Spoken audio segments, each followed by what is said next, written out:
بسم اللہ الرحمن الرحیم. پیارے بچوں السلام علیکم. آج 17 جون 2020.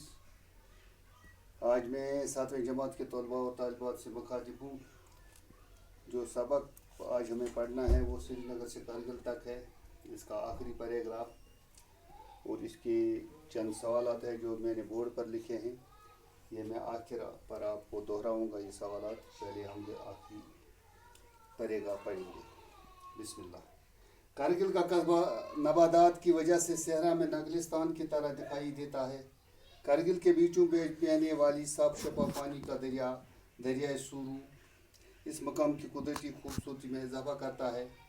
یہ دریا آس پار بورے ننگے پہاڑوں کے درمیان قدرت کا شاہکار نظر آتا ہے. اس قصبے کے آس پاس بہت سے چھوٹے چھوٹے گاؤں آباد ہیں.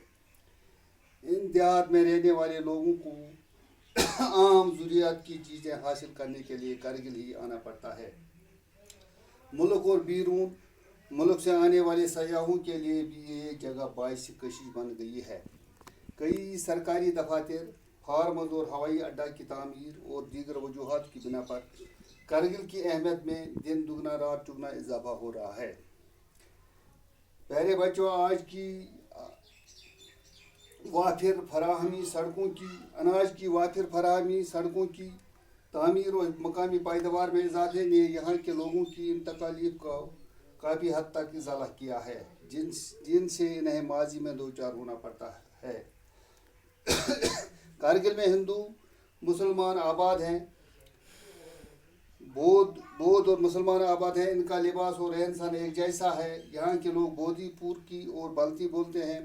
البتہ اکثر لوگوں کی زبان بلتی ہے. کچھ لوگ دردی یا شینا بھی بولتے ہیں. یہاں بدھ وہار، خانقاہیں، گومپے، مساجد اور امام باڑے پہلو نظر آتے ہیں اور سب لوگ ان کا برابر کا احترام کرتے ہیں. یہاں کا مخصوص لباس لمبا چوگا ہے جسے گونچا کہا جاتا ہے. عورت اور مرد دونوں اس چوگے کے ساتھ کمر بند کا استعمال کرتے ہیں.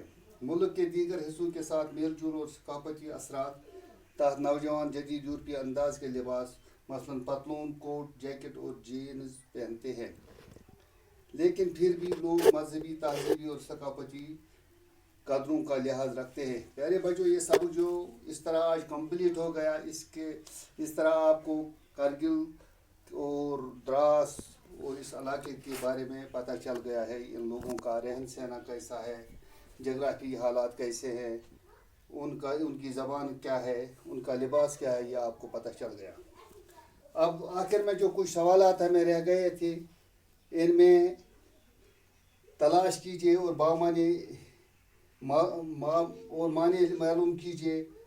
محاورے تلاش کیجیے. اس سبق میں کچھ محاورے ہیں، ان کو ہمیں تلاش کرنا ہے اور ان کا معنی لکھنا ہے.